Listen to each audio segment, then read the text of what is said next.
Alright, ladies and gentlemen, after months of covering Amphibia and going through school again, we finally can embark on analyzing what is called the Owl House. Only this time, due to the recent circumstances, I've decided to blend together a few of these episodes into one video and give you the compilation you all deserve. But first, I would be remiss if I didn't mention today's sponsor, Surfshark. In case you haven't heard, Surfshark is one of the top 5 greatest VPNs of all time and can help you keep your internet browsing and location private. Go right ahead and try the app now on any mobile device as well as your personal computer, where you can stream and surf anywhere knowing that you're protected. And if that's not good enough for you, let's say that you're on Netflix and you want to be able to have access to other films and shows that may not be available in your country. Let's try switching out our IP to a local secure server located in the United Kingdom. And voila! You now have access to shows that even Nickelodeon wouldn't want you to know is available in the UK. But it doesn't stop there. Oh no. Going to the Japan side of Netflix gives me access to other films as well, and even more anime to enjoy. Only I'm sure most aren't subbed, but the concept is still there. So come right along and join Surfshark, where you can stream more securely and totally take advantage of your Netflix subscription, because you're totally overpaying sometimes. All for the measly price of just $2.49 once you've entered the link www.surfshark.deals/TNBT. So what are you waiting for? For just $2.49 monthly, you can start using one of the highest rated VPNs of this generation. And if you for whatever reason may not enjoy the service, there's always a spectacular 30-day money-back guarantee. Save now while you still can. Roll that intro.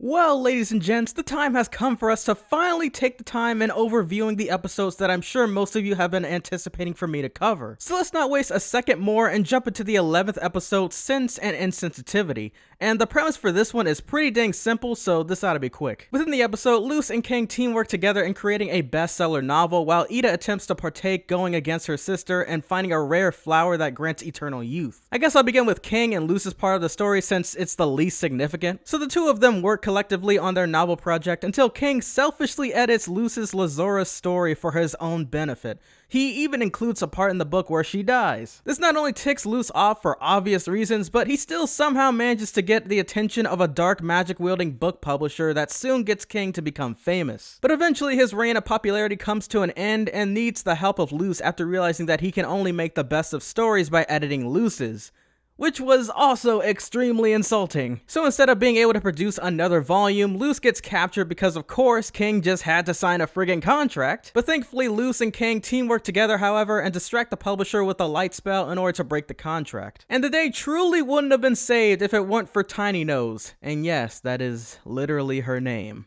I looked it up. Apparently the story that she herself made for King ended up being a book so worthy to be read that the publisher himself wept over her majestic creation and set the two free. Just that quick. As well as the other writers who became trapped within his suitcase after they were forced to write for him too. Now we can discuss about Ida's portion of the episode, which quite simply was the most interesting. It doesn't take much time before both Lilith and Ida cross paths and decide to work together despite their differences, as said by Ida herself. As the story progresses, it turns out that the mysterious flower of youth was all a hoax to get them trapped, since supposedly the creature who set them up just wanted to feed on them. But he clearly chose to hoodwink literally two of the absolute worst people of the Boiling Isles. I mean, you got the most powerful witch of them all and a descendant from the Emperor's Coven. How stupid can you be? Woe to us whose fates are sealed. That's right! Witches cower! Cower?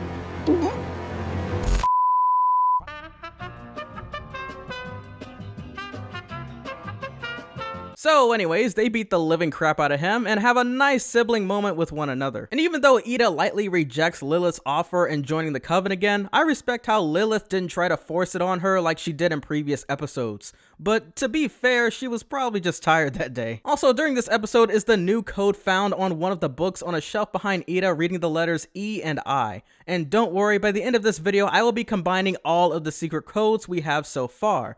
Now, as for the secret message with the episode titles, I could just do that right now. After combining all of the first letters in each episode title, we get the following message: a witch loses a true way. Now, maybe this phrase won't completely make sense until possibly the finale of this season, and if it does, please do not send me spoilers. I mean, I really want the suspense building for this. But let's just assume that the message is meant to be for something that can be interpreted now, or at least slightly. First question would be, who is this message referring to? Could it be about Ida, Luce, Lilith, or Amity? Now, more than likely, I truly believe that this is about either Ida or Lilith, considering just how significant their squabble between one another seems to be. And I guess I would put my money on Ida, and that this is possibly referring to how she loses an opportunity to change, or perhaps something similar. But for now, it's time that I led us into the next episode, Adventures and the Elements. Basically, Luce and Ida head out to train out in the snow in order for Luce to finally learn another spell besides just the light spell, after finding out that she needs to have at least 2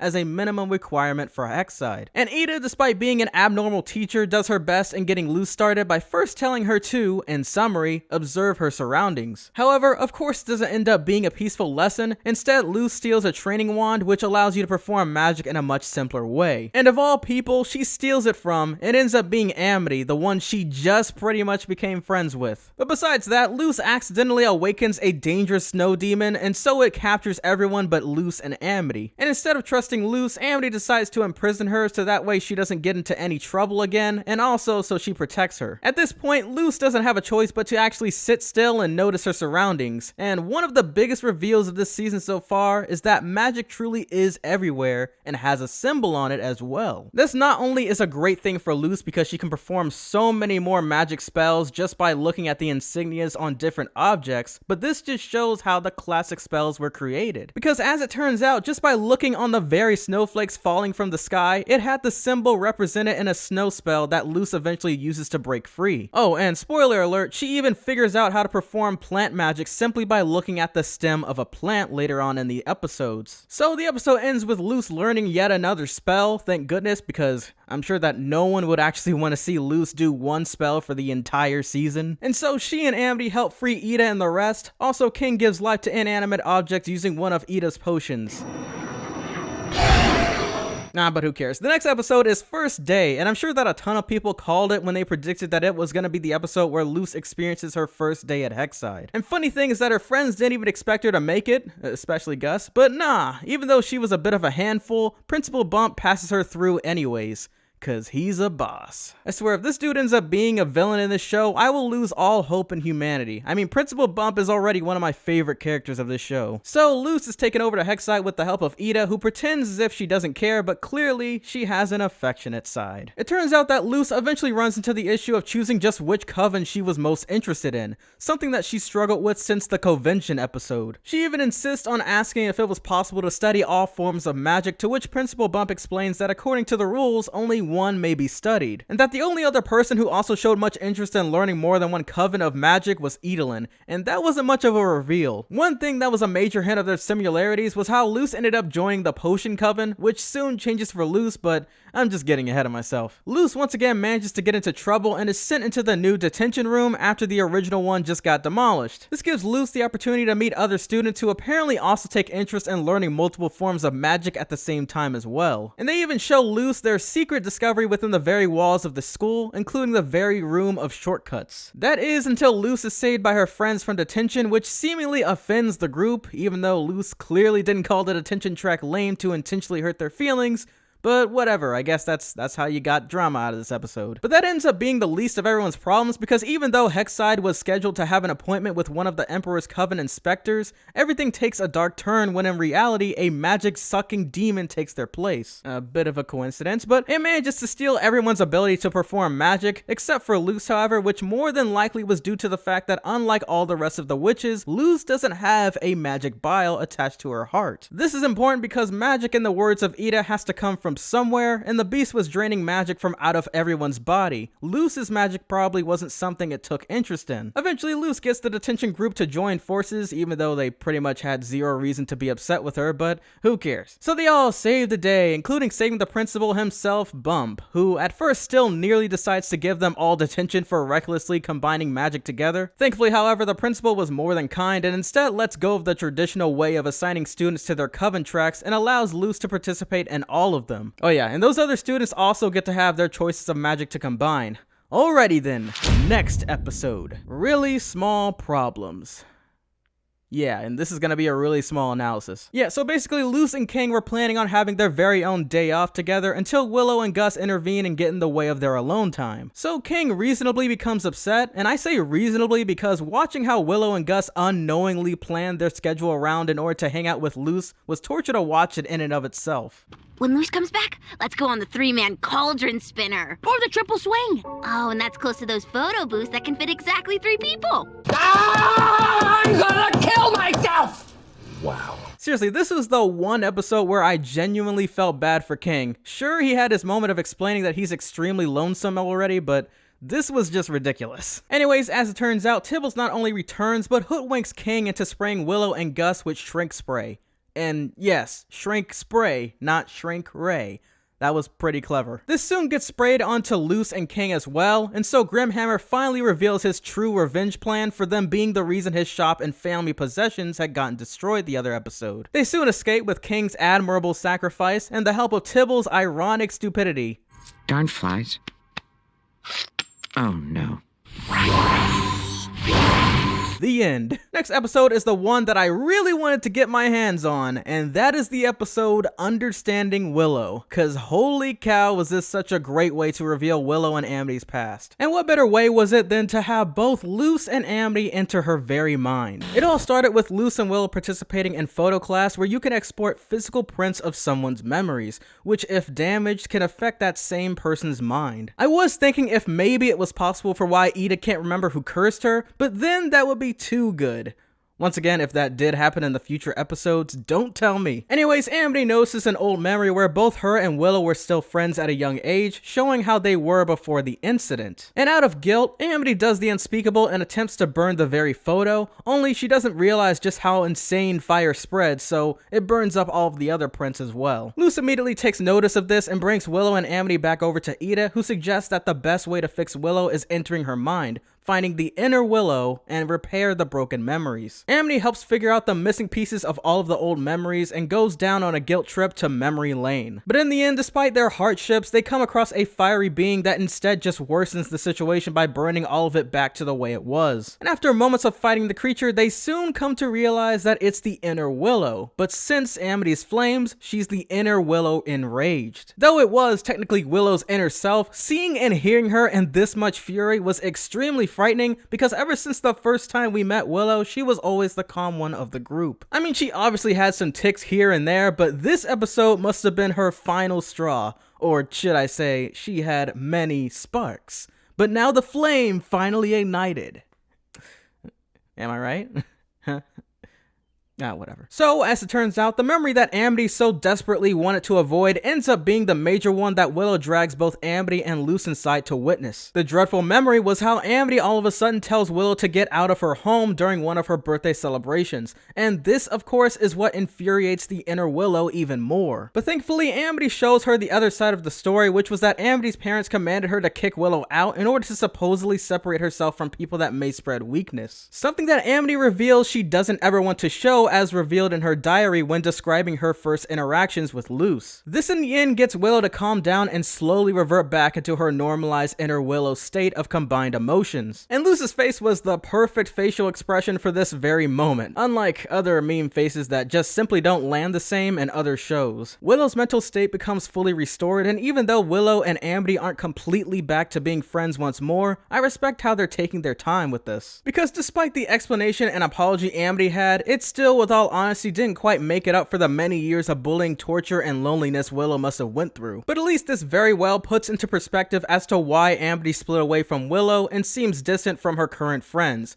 and potentially why her friends couldn't use the lunar magic in a previous episode. Seriously, true friendship ironically must have been the answer behind how they were capable of doing this. Anyways, the very last episode of this video's list is Enchanting Grom Fright, which is basically Halloween and prom night mixed together, only with actual horror. According to the school celebration, annually there's a creature of nightmares that must be fought off in front of the whole school, or else it'll terrorize the entire town. And the lucky soul who coincidentally becomes the chosen one for the sacrifice was Amity, which meant that she has to fight off the creature in front of the entire school while facing off her embarrassing fear. So instead of allowing Amity to suffer alone, Luce decides to be her replacement and take on her own fears in order to cleanse the boiling isles from the nightmarish being. And I'm sure that it wasn't just me who took notice of the distinct look of the demon either. It looked quite similar to the shadowy figure with glowing eyes as Ida's figure in her vision from episode 4. Now only time will tell, but I really believe I find it to be more of a red herring, to be honest. It just seems a little bit too contrived and in your face. But once again, anything's possible. Eventually, after some time of training Luce for facing her fears, which ended up being internet trolls and cats with human faces. Okay, is this a new trend or something? Later that night, Luce and Amity prepare for the big fight, and though Luce nearly defeats all of her fears, her biggest one of all is unleashed, which is confronting her very own mother. Because after all this time, Luce hasn't been as descriptive with her mother through text about her experiences, which of course is understandable given the certain circumstances of literally being in another dimension. But come on, Luce, you don't respond through text like this. I mean, the best parents with common sense would know that something's up. Also, fun fact is how Luce has been able to access cellular network and Wi-Fi on the Boiling Isles, which is because of the portal between dimensions giving off a strong enough network signal for data. Anyways, the incarnation of Luce's mother chases her out of the school and soon makes its way outside alongside with Amity, who gets in the way and has her fear revealed as well, which is rejection. So Luce gets the bright idea of dance fighting the monster into the ground with their well-animated fluent moves, which included Luce using her very own paper spells and giant abomination to destroy the demon.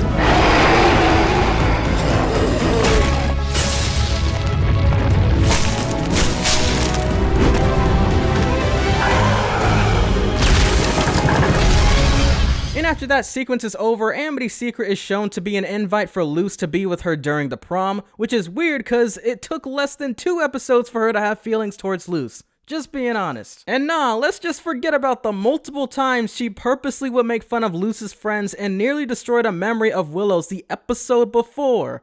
So yeah, that's a thing. But hey, I gotta give it to him, at least it's not like Kelly and Marco's out of the blue relationship. What's also a thing is how apparently Luce's mother had been receiving letters from someone clearly impersonating Luce. They even misspelled her name during an attempt as well, and seriously, her mother should have noticed by now. I mean, come on. As for who may have sent these letters off, for all we know, it could be someone who's familiar with the human realm and Luce herself to know how to respond to her mother. Because how does this person know about Luce originally being planned to go to camp, or to know what birds are, or even mortgages? Though I'm sure that's something that's also here in the Boiling Isles, but that's still worth asking. My personal guess is that it would have to be someone who she just have met in this world, or has been secretly spying on her from the very beginning. The biggest plot twist would be that Ida would be the one responsible, but that's far too much of a stretch and barely makes sense, to be honest. For all we know, Principal Bump or even a member from the Emperor's Coven has a better chance. It could possibly even be someone who knows of Luce's humanity being significant, cause even in the first episode of this season, it took a human being to bypass the warden's magical beam for keeping one's possessions. But before ending this all, we gotta get back to the hidden codes placed around the other episodes. The next one being the letter CURS for curse on a shop sign, then the word of from on the left of a pillar, and the code spelling out feathers. The very next one being the word and, while the last one can be seen spelling out the word mud. All together making the phrase 2 witches torn apart now alone, 2 hearts of stone, a curse of feathers and mud. And the other 3 words are for the future episodes, I believe. And so with all of that being said, we have finally reached the conclusion of today's long and fully detailed video. I would like to say this year has been something, and I'm sure that I can speak for everyone when saying that. But I'm just glad that I've been able to somewhat keep up with the episodes dropping, because it's been insane. So ladies and gentlemen, don't forget to take the opportunity and getting your free trial of Surfshark with the link below in my custom comments section. And as always, I will catch you all in the next one. Peace!